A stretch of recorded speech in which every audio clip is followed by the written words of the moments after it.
नमः सर्वेभ्यः। इदानीं प्रार्थनां।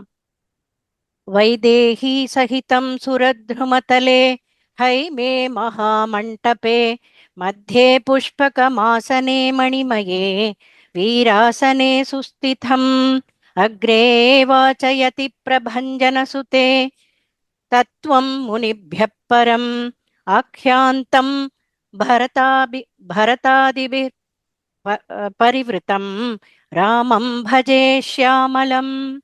नमः सभायै। मम नाम सुधारामन्। अहं चेन्नैनगरे वसामि। अस्यां सभायाम् उपस्थितान् श्रेष्ठवर्यान् अध्यक्षान् नमस्करोमि। तथैव मम गुरुचरणाभ्यां हृत्पूर्वकप्रणामान् समर्पयामि। इदानीम् अहं संक्षिप्तरामायणस्य बालकाण्डे सर्गस्य 52 तथा 53 श्लोकयोः अनुवादं करोमि। रामायणस्य बहुमुख्यः प्रसङ्गः सीता अपहरणम् इति वयं जानीमः। एतत् अनयोः श्लोकयोः पठित्वा तथा यथामतिम् अनूदितुं प्रार्थयामि। इदानीं श्लोकाः। जगाम सह मारीच तस्याश्रमपदं तदा तेन मायाविना दूरम् अपवाह्य नृपात्मजौ जहार भार्यां रामस्य गृध्रं हत्वा जटायुषं गृध्रं च निहतं दृष्ट्वा हृतां श्रुत्वा च मैथिलीं राघवः शोकसन्तप्तो विललापाकुलेन्द्रियः। इदानीम् अन्वयः। रावणः सः मारीचः रामस्य आश्रमपदं जगाम। मायाविना तेन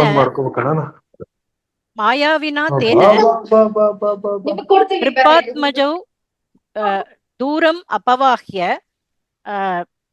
जटायुषं गृध्रं हत्वा रामस्य भार्यां जहार। गृध्रं च निहतं दृष्ट्वा मैथिलीं च हृतां श्रुत्वा शोकसन्तप्तः आकुलेन्द्रियः राघवः विललाप। इदानीं पदच्छेदः।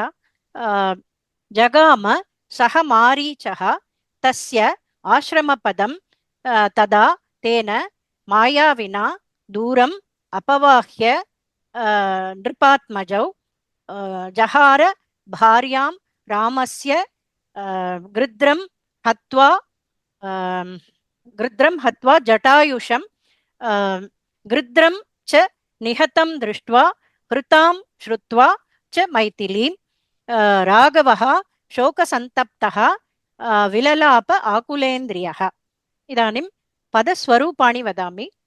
जगाम गमलृगतौ धातोः परस्मैपदी कर्तरि लिट्लकारः प्रथमपुरुषः एकवचनं। जगाम जग्मतुः जग्मुः।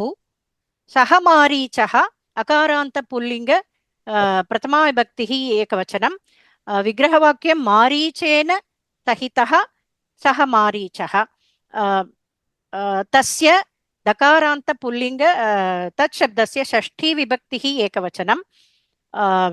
आश्रमपदम् अकारान्त नपुंसकलिङ्ग द्वितीया विभक्तिः एकवचनं। विग्रहवाक्यं आश्रमस्य पदम् आश्रमपदं तत् आश्रमपदं। तदा अव्ययं तेन दकारान्त पुल्लिङ्ग तृतीया विभक्तिः एकवचनं। मायाविना नकारान्त पुल्लिङ्ग मायाविन् शब्दस्य तृतीया विभक्तिः एकवचनं। विग्रहवाक्यं माया अस्य अस्ति इति मायावी तेन मायाविना। दूरम् अव्ययम् अपवाह्य इति उपसर्गपूर्वक वह प्रापणे धातोः निजन्तं लबन्तं पदं।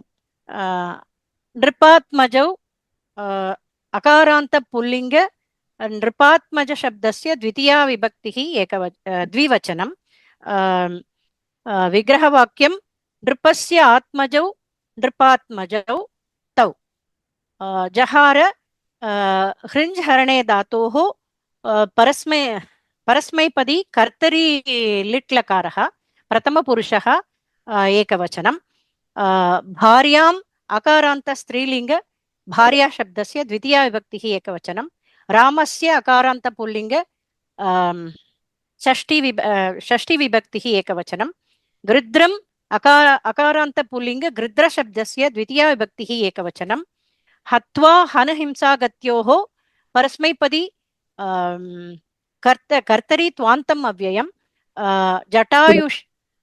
जटायुषं सकारान्त पुल्लिङ्ग जटायुः शब्दस्य द्वितीया विभक्तिः एकवचनं गृद्रम् अकारान्त पुल्लिङ्ग द्वितीया विभक्तिः एकवचनं निहतं नि उपसर्गपूर्वकात् हनहिंसागत्योः तप्रत्ययान्तं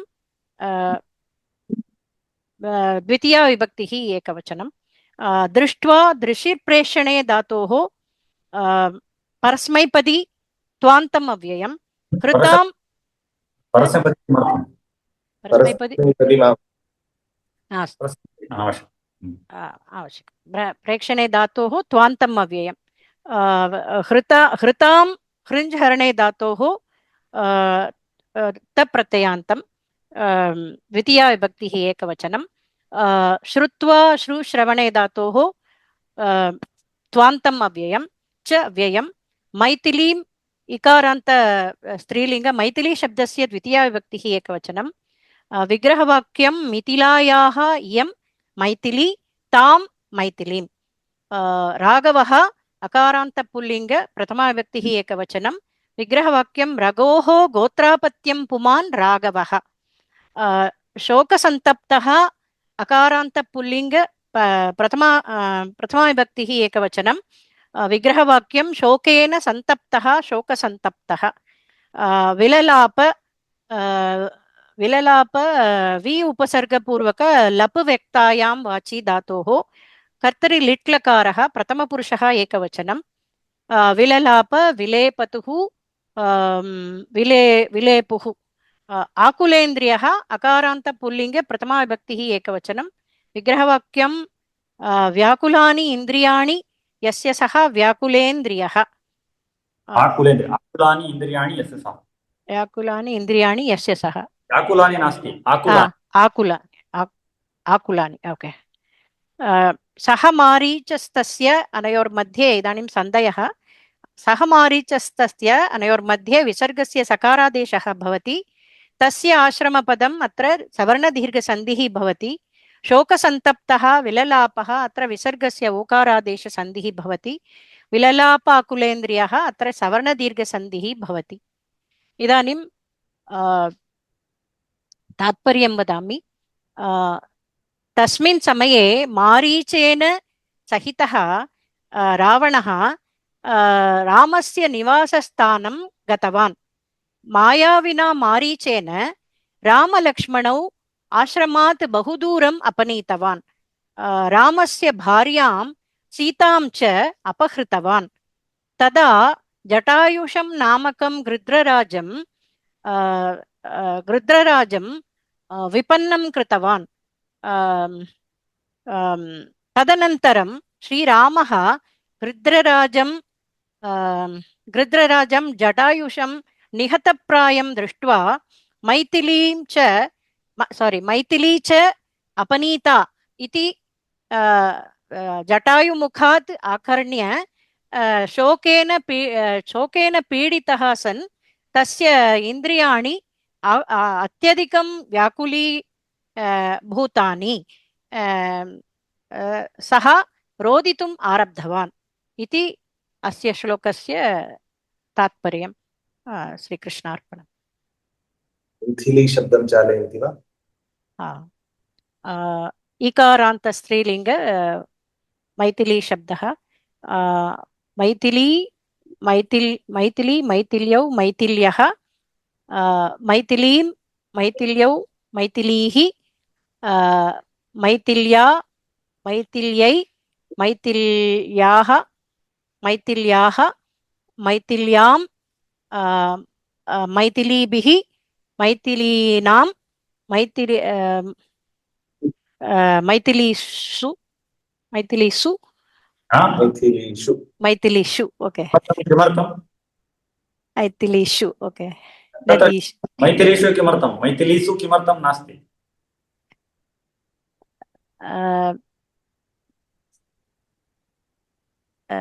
मैथिली तत्र तत्र ईटु औ कवर्गः भवति चेत् सकारात्मकं सशरूपेण परिणमते किम् आचार्य इतोपि एकवारम् ईटु औ इकारात् औ ईटु औ मैथिलीषु अनन्तरं मैथिल्योः मैथिलीभ्यां मैथिलीभ्यः समीचीनम् नमस्कारः धन्यवादः आचार्य